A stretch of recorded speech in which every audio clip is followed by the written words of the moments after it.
Chapter 19, Year 884 PXF, Late Spring.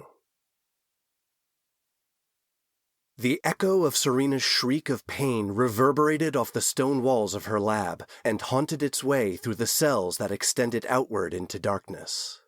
The burns around her eyes still glowed with an elemental fire whose garish orange glow reflected off the facets of the obsidian column she stood before.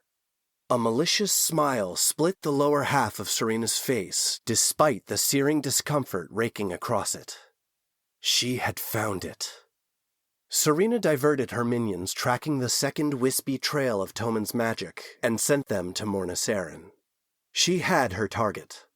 She gave her creatures a singular directive. Kill Osman. Leave none around him alive. She scanned the dozens of locked cells that contained her growing brood. One way or another, she would have the Vermilion Blade. Osman? Osman, wake up! The shaking on Osman's shoulder roused him from his deep slumber. Instead of opening his eyes, he rolled away from the voice onto his side, pulled the quilt around his shoulders up over his head, and nested further into the comfort and warmth of his bed. Another round of insistent shaking rattled his prone form. Exasperated, Osman sighed and opened his eyes to the familiar wall of his room at the Sojourn's Rest. Everything hit Osman with the subtlety of a thunderclap, and he sat bolt upright and exclaimed, "You can't be here!" as he looked at Yanri. "Where is here?" Yanri asked, startled and holding his hands up, showing he meant no harm as he still kneeled on the floor beside Osman's bed. No. This can't be right," Osman stuttered as he looked around the room, verifying where they were. "We're in my mind." Osman looked at Yanri and watched the expression on his face turn from one of concern to one of disgust, then horror. Yanri recoiled and began scurrying backward, crab-walking on all fours away from Osman, eyes locked on his face. At first, Osman thought it was from his words, but he then glanced down at his arms and realized the illusion of his corporeal self was fading, revealing his fully healed but horribly scarred soul and face. "Yanri, it's okay. It's me. What you're seeing is the real me. My soul." Osman slowly got up from his bed and approached Yanri like one would approach a frightened animal. Osman was dressed as he had been during his convalescence, wearing only the comfortable cotton breeches he slept in, so the scars on his chest and forearms were on full display along with his face. "Remember? I told you about these. I'm not ashamed of them. I survived them. They are a part of me, and always will be." Osman reached out his hand to Yanri. Yanri's gaze bored deep into Osman's eyes, and the fear drained away. He leapt to his feet and grabbed Osman in one of his signature hugs, pinning his arms to his sides. "Gods, I thought I understood, but—" Yanri pulled away and let his eyes take in the entirety of the visage of Osman's soul. His hand indistinctly lifted to touch Osman's scarred face. Yanri paused in his motion and asked gently, "Will you share this face with me?" Osman's initial reaction was a defensive tensing of his body, but it quickly melted in the earnestness of the request. Osman nodded and Yanri lifted his hands to read Osman's soul. There was no hiding or subterfuge when two souls were in direct contact.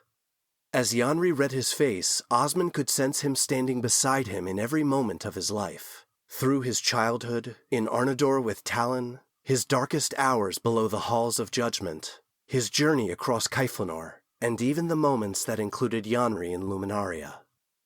Yanri's right hand drifted off Osman's face and down toward the scars on Osman's arm. There was still one place Osman had guarded from him. A single tear of shame fell from Osman's eye, and Yanri questioned with a look if it was still okay for him to continue. Osman nodded and took Yanri's left hand that had remained on his face in his own.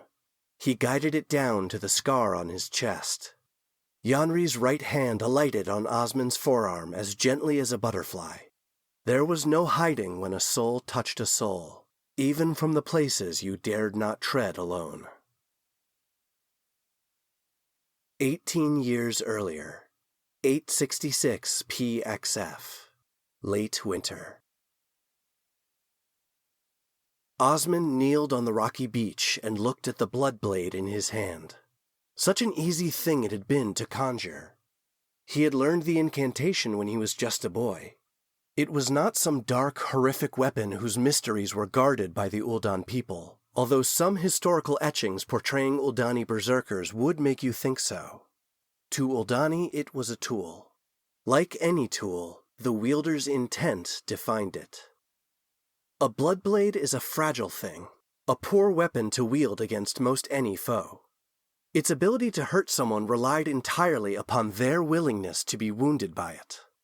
It was mainly used in ancient rituals of binding Uldani tribes and houses together to confirm the intent of all parties involved. But Osmond had not spilled his blood for the blade he now held to bind a house together. His blood was shed to sever one apart. Osmond wished it was just hate he had for his father. Hate was something many Uldani dealt with. He could manage hate, its keel burning like a wreath of embers behind his ears and around the back of his skull. Many great war heroes told stories of how their hate for Zalia drove them to victory after victory. But when it came to his home and his father, Osmond also felt the keel of abandonment, betrayal, disappointment, frustration, and with this last homecoming, the last grain of his hope had soured to despair. He was in constant pain. Osmond knew he should be able to balance painful keel with positive ones, but his father had stolen every joy his home had once brought him. Osmond ruefully invoked his father's name, Farseer Architavia Thorandus, painter of hope, who had utterly destroyed all hope in his only son. How ironic was it that Osmond's only relief from the agony of his raging keel was when he looked at the blood blade in his hand and thought of what he was about to do. Osmond had said the words and conjured the blood blade with a quick slash across each of his palms. To bolster its strength and his resolve, he used its wavering edge to make 18 more cuts, 9 on each forearm, one for every caregiver that had broken his spirit since his father sent Anson away. The blood blade fed on the rivulets of blood flowing from the slashes in his arms, pulling the life force of Osmond's pain into itself, and growing from little more than a pocket dirk to a thick-bladed hunting knife. Osmond held the blood blade out before him, blade pointed toward his chest. His only desire, his only need, was for the pain to stop. Osmond plunged the blade deep into his heart. He screamed, but there was no splatter of blood. Osmond's flesh was unharmed. He had cried out in relief as that part of his soul withered and died. Present time. Unknown. Osmond was still clasping Yanri's open hand to his chest as he raised his lowered eyes to meet Yanri's gaze. Tears streamed down Yanri's face as the illusion of his corporeal self disappeared, revealing the unblemished soul within. Osmond stifled a gasp at the beauty of his friend's true self, its purity and glowing vitality so unlike his own. Yanri grabbed Osmond and pulled him to himself, holding him in an aggressively protective embrace. In the physical world, Yanri was shorter than Osmond, but in this moment, Osmond laid his head on Yanri's chest, Yanri's soul now a full head taller than himself. I am so sorry, Yanri began. Sorry that you ever felt that way, that what you did was your only way out. He stroked the back of Osmond's head as Osmond began to sob. You are not alone anymore. I know you have Wilfred, Anson, and your Kroldron, but now you also have me. Osmond looked up at Yanri, who continued barely above a whisper. I have seen every part of you, and never doubt you are still loved, scars and all. Thank you, was all Osmond could choke out as he turned back into the embrace, laying his head on Yanri's chest. You are loved as well, my friend. Yanri's vitality and warmth flowed into Osmond as he lingered in his arms. Osmond's eyes snapped open as he recognized what he was feeling and shoved Yanri away from him. "Oh no," Osmond said, his mind spinning. "This is bad. I think this is really bad." Osmond spun and looked at the end of his bed and the chrysalis there. It was not the same shape as the one his body had occupied. It was smaller and more round than oblong as his had been.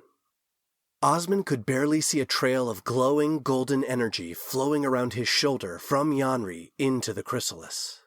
He ran over to it, and within was the matriarch. Looking through the translucent lid at the mist owl, Osmond explained, "I am feeding off you." With a flick of concentration toward the real world, Osmond confirmed what he suspected. He looked to Yanri, who was still standing in the same spot across the room, staring at Osmond. "We are in the Saldrig, and I need to hunt." "Wait, are you saying your Saldrig is eating my body?" Yanri asked, concern making his voice squeak. "No, the Saldrig isn't eating anything. That's the problem. I think your body is in here somewhere, and my body and the wounded spirits here are absorbing its vitality." Osmond was trying to make sense of it all himself. "I'm new to this too, remember? But first, I love you and all, man, but you have got to imagine some pants."